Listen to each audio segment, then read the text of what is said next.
Lior, welcome to the BoardRoom Podcast. It's great to see you this morning. I don't know, what time is it in Israel? Now it's 4 p.m. Okay, well, it's Quite bright. opposite. Yeah, quite opposite. You and I met at Surf Expo in Orlando, and we started talking. I thought it'd be fun, or at least insightful and informative, to chat with you a little bit about Israel and surfing in Israel. I know that Dorian Paskowitz introduced the sport of surfing to Israel, I think in sometime in the 1950s. Is Dorian sort of revered in the culture there in Israel and surf culture? Yes, I think very much. I think he's very much involved, especially because of Arthur from Dr. Surf. You have a local surf shop, probably the most innovative surf shop in Tel Aviv in Israel, and he is really promoting what Paskovich have done. So I think through him, his legacy in Israel in the surfing culture, it's very involved. Yes, and by the way, his son Paskovich, which is now Isurus, the wetsuits. He's a nice guy, Abraham. We're working with him a lot. Yeah, Abraham, he's a super cool guy, really fun guy. Yeah, Very, very nice, very sweet. The whole Paskowitz family is very nice. Tell me a little bit more about this guy. Is his name Arthur? Arthur. Yes. And how does he promote what is he promoting relative to Dorian Paskowitz in Israel? I think, well, Arthur in surfing, I'm speaking on behalf of him. I hope it's okay. Yeah, that's But okay. Yeah, I understand. he's promoting him in every way because the surfing industry, as we know it today, so it's changing a lot. In the surfing culture, so as surfers, so the culture is trying to be as authentic as it's trying to be. I'm saying trying because today surfing it's became a little more of a mainstream. So you see plenty of surfers at the sea, at the beach, that buying the most expensive surfboards, but do not really know how to surf, or they're trying to be, which is okay. And I think what is Arthur trying to do with Paskovich is bringing more of the culture of surfing as what does it mean to be as a surfer, not a good surfer, but the feeling of surfing, what's it's making to feel. So, Yeah. for instance, when I'm surfing, I don't care if I'm better or not bad, but the feeling, the culture, the laws inside the ocean. So he's promoting this with the face of Paskovich a lot. He actually done a very nice graffiti work next to his shop in Tel Aviv of his face, which and every time somebody's buying a surfboard from him, taking a picture next to his graffiti, which is kind of amazing. Okay, so that's yeah, you've clarified that a lot. So it sounds like instead of surfing just being an activity in Israel, Arthur and more others in the surf industry in Israel are trying to present surfing through the sort of the prism of what is the history of surfing, what does it mean to be a surfer. It's more than just owning a surfboard and driving around. I There's guess this so. whole stuff. Yeah. I guess so. Yeah. The surfing in Israel is quite a large industry. There is quite a lot of surfers. People think Israel it is a small country, but a lot of them are surfers, for the bad and for the worst. Yeah. How Yeah, many surfers do you think there are in Israel? Any idea? around 300,000 surfers. Wow. Yeah. So a bit about myself. How do I know it? Yeah. So I founded Living in Sunshine, which is a surfing brand based in Israel. I founded it together with my partner Amit 4 years ago. And we actually started doing carpentry together. We done a lot of high-end woodwork, outside showers, and then as surfers, we build our own surfboard rack. I had back in the day around 7 surfboards, and we did it very fine and authentic. And then another friend wanted, and another friend wanted, and then we started to build the surfboard racks. As young teens around in high school, it gone pretty well to us. We had 2 employees, and we sold like crazy. A lot of surfing systems, surfing gears, um, and then while we've done all of this, also in the army. So I just discharged the army actually 3 months ago. I've been in the intelligence. It was it was fun actually to be in the army. I'm saying it in the past. It's really pretty weird for me because I just discharged of the army, and my partner Amit, he's been in the fight in a fighting unit. And a year ago, while we've been in the army, we became more of a startup, I would say, because the Israeli market, as I said now, it's big but not huge. It's not like the American crowd or the Australian crowd. So we thought how we can be a multi-country brand, and how we can be an Israeli surfing brand that will sell all over the world in each and every place. So we looked at the market and we saw our main products that were selling good here in Israel. And we took a lot of feedbacks from thousands of surfers here, our customers. And we designed a very unique surfing rack. We called it the Spirit Rack, which is basically it's a rack made from 100% eco-friendly materials, and it have a drawer underneath, so you could put your sunscreen, your leashes, your fins, whatever, and it comes in a very small box.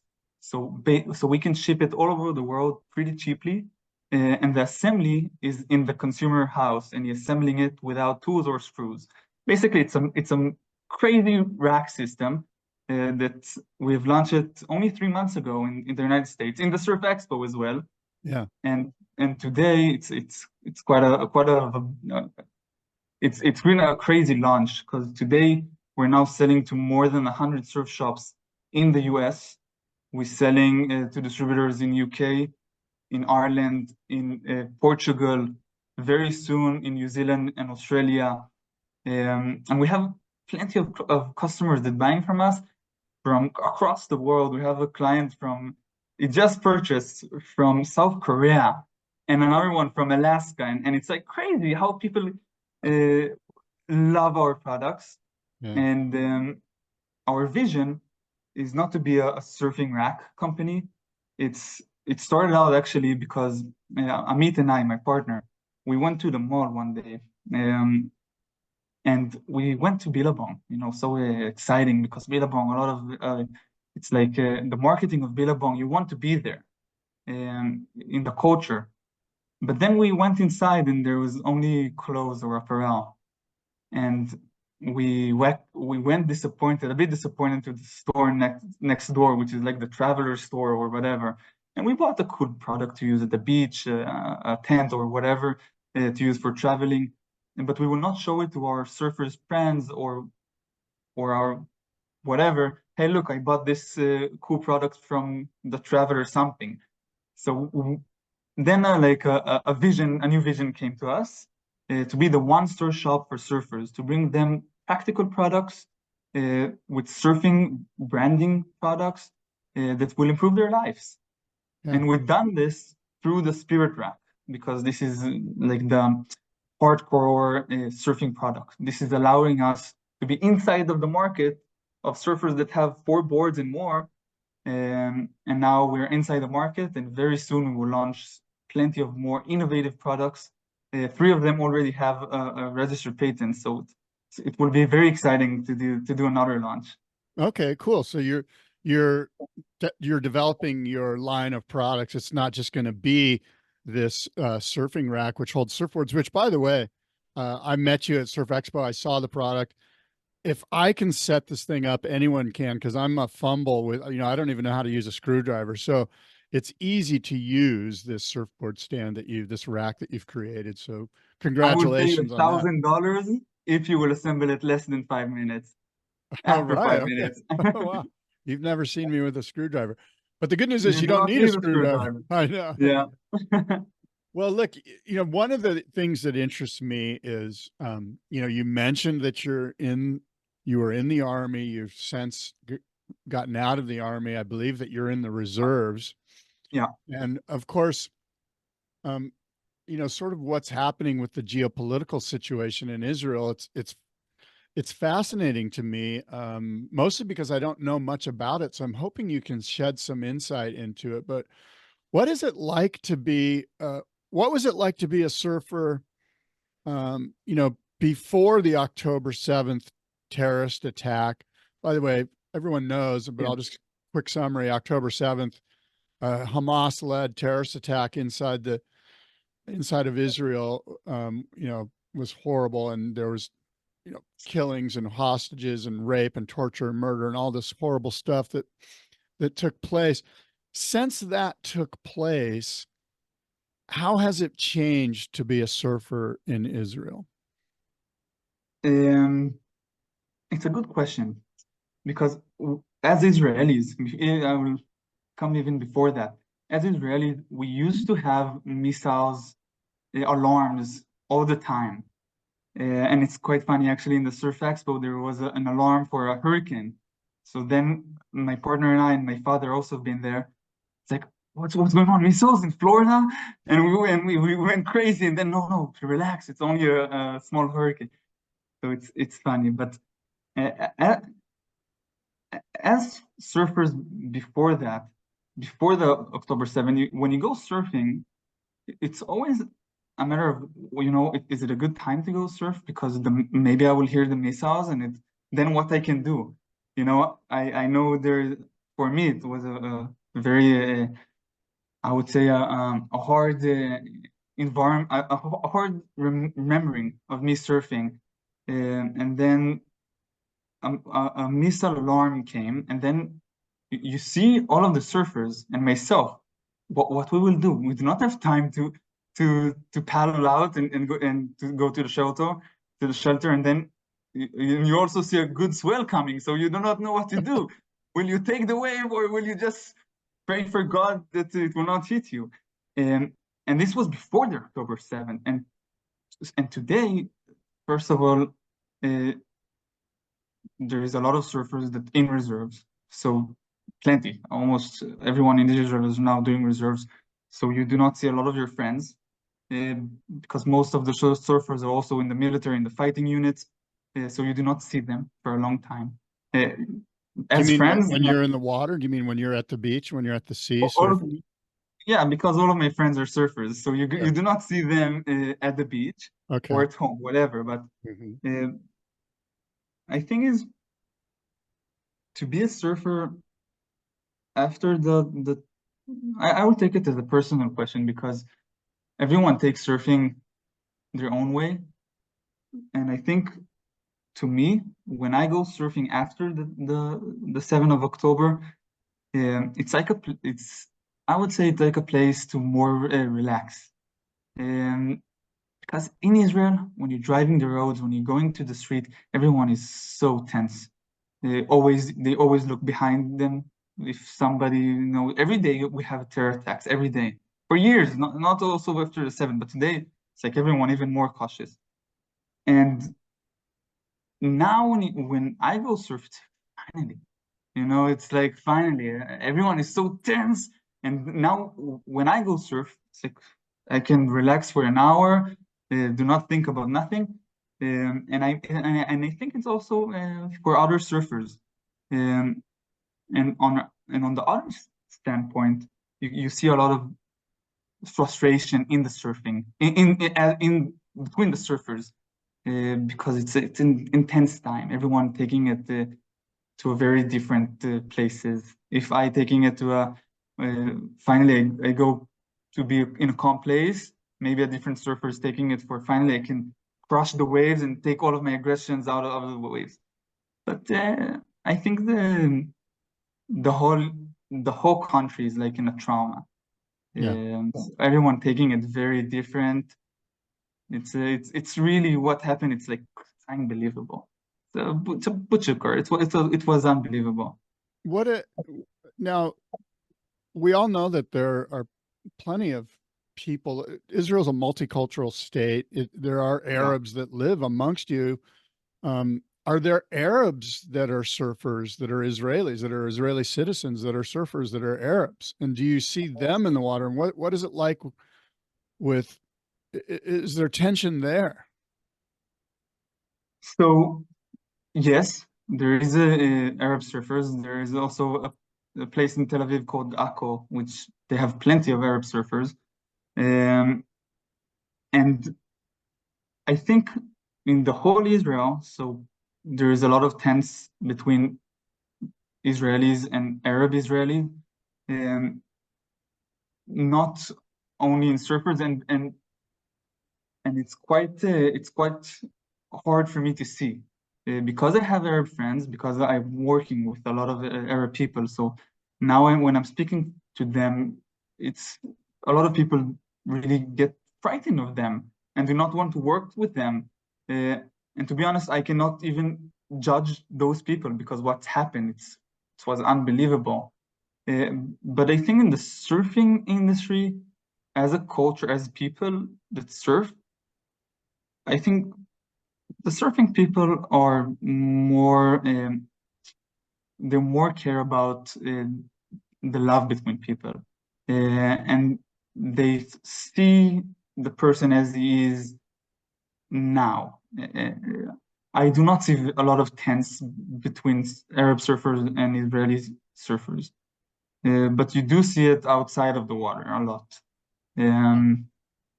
Yeah, So it's interesting, right? Because surfers in general, we have this sort of, I don't know, there's this sense that we're sort of a global tribe because when we go into the oceans, there are no borders.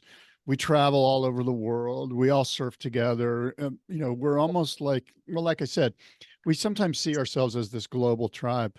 yeah, And that's what you're telling me is the case amongst Arab surfers and Israeli surfers within Israel, is that within Israel. there's a little bit more openness and more, as you say, love amongst you. Whereas within Israel itself, amongst Arab citizens in Israel, there's not as much trust.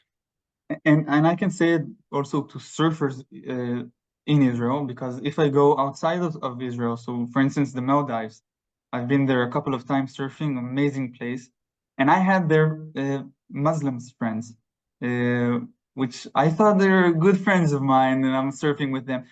And now I know because a couple of my friends have been in the Maldives before the 7th of October, um, and they are following on the Instagram of all of those Muslims friends that they have. So they're really pro Hamas, and like now we cannot go to Maldives because of this. And Yeah. those friends that I thought are my friends, surfers friends, they do not like. They basically you cannot Yeah. go surf there anymore, which is kind of sucks. I love the Maldives. Yeah, that's Yeah, sad. That's a sad situation. So, in that respect, this concept that we're all like peace loving surfers together, we're a global tribe, is in fact a false construct. It doesn't exist because these political animosities have carried over. I think, and it's very easy also to identify an Israeli surfer in the water, unfortunately, How so? because as I said, the Israelis are pretty tense always, for a good reason. And in the water, so not me, but some of the surfers are taking it in aggressive. They want to take the aggressive out of the water. And you see it. You see people maybe dropping down on a Right. wave, Oh, or screaming, "Hey, hey, hey! It's my wave!" Some of them, not all Israelis, and it's very hard, very easy to identify an Israeli in the water, especially because Israelis love to travel. You can see them everywhere. Yeah. because there's no so good waves in Israel. Everyone is traveling. Yeah. So the Israelis in the water, you're saying, are a little bit more aggressive. They maybe paddle more aggressively. Maybe they expect more from the lineup. They're just Not not aggressive. not all surfing Israeli surfers, but a big bunch of them, yes. Yeah. Yeah. And this because this is the culture in Israel. Everyone is so super tense. Hopefully Yeah. they will it will calm down. And when I've been now in California, so I walked in the streets. I've been knocking on doors to more than 600 surf shops, like a good Israeli, knocking on doors. Hey, I have this cool product. Have a look. And you can see the American, the California people, right? They do not used to it. They do not used to somebody knocking on their doors and taking 10 minutes out of the time and showing them something. Um, and when I realized it, that they're not looking behind their backs at Venice Beach, just walking chill, everything is okay. And then I realized they're living the life in Israel. Or for me, for instance, I will never walk super calm and chill. Never. It's something in our DNA. Yeah. And I guess also in the surfing, a lot of people they're not surfing calmly.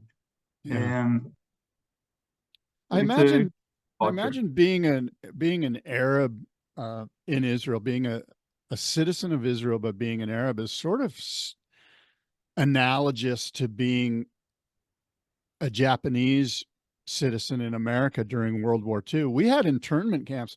We took our citizens, our Japanese citizens, and put them in camps, This is segregated crazy. them. Is that something that No, doesn't no. that doesn't happen in In Israel? in Israel, most of Arabs in Israel living peacefully between each other. We work together. We have a lot of Arab doctors, and I have a lot of Arab friends. We live peacefully. The problem is Arabs, Muslims outside of Israel, and by outside of Israel, it's 15 miles from here.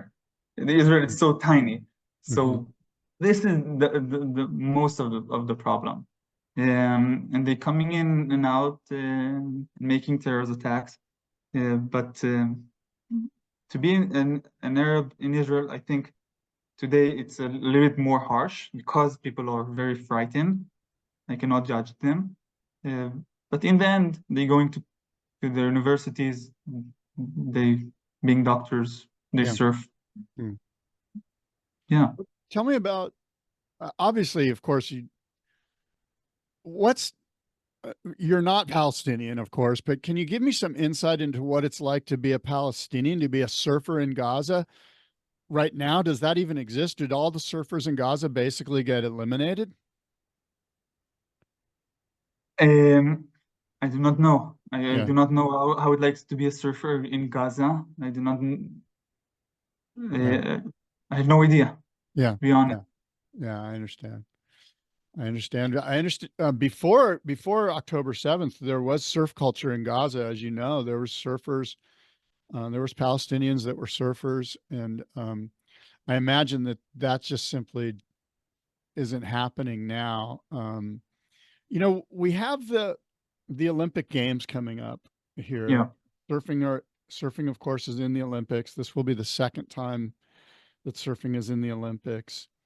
And um, sadly, I was alive during the Munich Olympics when um, Palestinians invaded the Israeli Olympic Village, the Israeli camp there, yeah, and killed people, took the Israeli Olympic team hostage. It was a horrible thing, and it's a well-known, well-documented thing.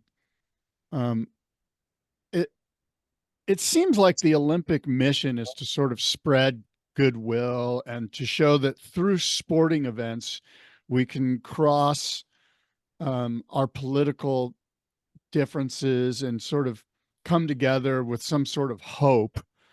Um, do you do you sense that surfing in the Olympics here in 2024 is going to present some sort of hope for the situation between Palestinians and Israelis?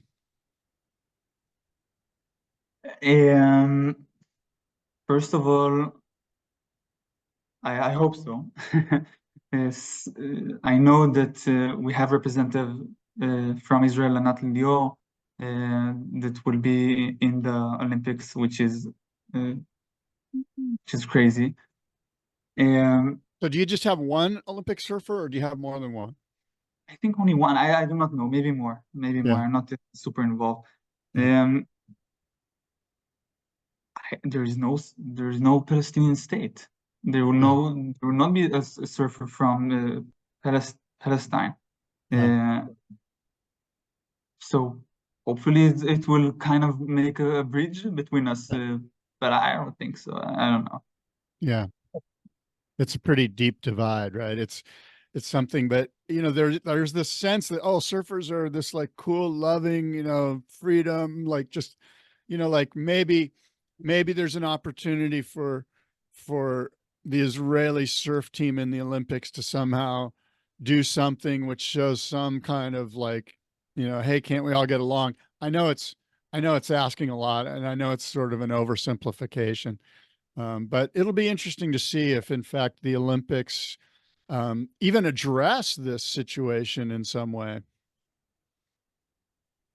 Yes, and again, I think that it should be on the opposite side, because we we surfers there's nothing like peace and love and just surfing all of us together. But we need to understand that there is no one to talk to in the other side at the moment. Yeah. It's there. I'm sorry to say, but the other side at the moment, uh, we're talking with animals. Yeah. Sorry for saying it, because you can see what happened and what will happen if we will not do something about it. The world need to do something about it, and and what's going on in the north of Israel as well. All of the north of Israel are basically, there's no people living now over there. They all went to the middle of Israel because there's all the time bombs uh, and missiles to civilians' houses. Yeah. Um, for us, Israel, of course, we would have peace, but in the other side, doesn't really want it. We are. It's like it's a very frustrating thing, Yeah. because I've been in the army for 3 years. I know how we work. We Yeah. work with dignity, and we have the laws of moral. Yeah. And the other side doesn't work like that. Have you ever surfed with Gazans? Have you ever surfed in Palestine alongside of Gazans? Never. Have other Do other Israeli surfers ever venture down into Gaza to go surfing before October 7th? Never. Israelis cannot pass. They cannot go to Gaza. Okay, you're not allowed to. But Gazian people went to Israel and work here. They work in our agriculture. They worked in. Do they Uh, surf? Do they come up to surf? I don't think so. They're just going to work in Israel and then coming back to Gaza. So the only cross pollination between Gaza But surfers, it's Gazian people. The Gazian, Palestinian people are living in Israel. right? But Gazan surfers and Israeli surfers, there's been no cross pollination between those two surf cultures. I know that in my understanding, no, I have no idea. Yeah, yeah, yeah. Do you think that that's something that, um, as sort of idealistic as it sounds, would be a good step for somebody to, on one side or the other, like kind of hold hands and go surfing together, for lack of a better phrase? Uh, well, hopefully, but the near future, it's really hard to say, Yeah, because you see the people, you see what's going on. We have 170 people hostage over there, Yeah. kids. It's unbelievable, and it was even more than 170. Um, Yeah. so at the moment, I do. It's hard for me to say. Yeah. Yeah. Let's see. Yeah. Yeah. I want to say that I believe at some point, didn't Dorian Paskowitz make some sort of peace offering through surfing to the Gazans? Yes, I think Dorian and Arthur, they've done something in the past, but now Yeah. it will never happen. Yeah. Yeah. Um, in the past, it was a lot of optimism, Yeah. um, Yeah. for the worst and for the bad, because this optimism got us where we are today. Yeah. Yeah. But but again, in the end, if there is surfers there, hopefully, hopefully Yeah. we'll surf together one day. Yeah. Yeah. Yeah. Well, look, Lior, Living in Sunshine is the Yeah, name of your company, and you've got a wonderful wooden surfing rack to hold surfboards and a whole line of other stuff that's about to be launched. You're going to come and you're going to be in California for the BoardRoom show here in October. And we're excited to have you there. It's going to be fun for you. I think you're going to enjoy it. I know you've been to San Diego, right? You've surfed here in San Diego. oh, what a beautiful place. Yeah. This is really living in paradise. I surfed at Blacks a couple of times, Yeah. and it's unbelievable. The waves are perfect, and you see plenty of dolphins were between me. It's like hundreds of dolphins and beautiful waves. Yeah. It's paradise, paradise. Yeah. I would love to be there We've been seeing again. orcas lately, these crazy Really, killer whales. this is scary. This is scary though. This is scary. Yeah, that's kind of gnarly. Well, look, we've said a lot. I really appreciate you coming on and talking about a rather difficult situation, and hopefully we'll see some resolution shortly. But it's obviously beyond you and I are, understanding all the machinations politically that are taking place. It's a deep and Yeah, convoluted situation. It's been going on for hundreds of years, and hopefully some sort of peace will come out of it all.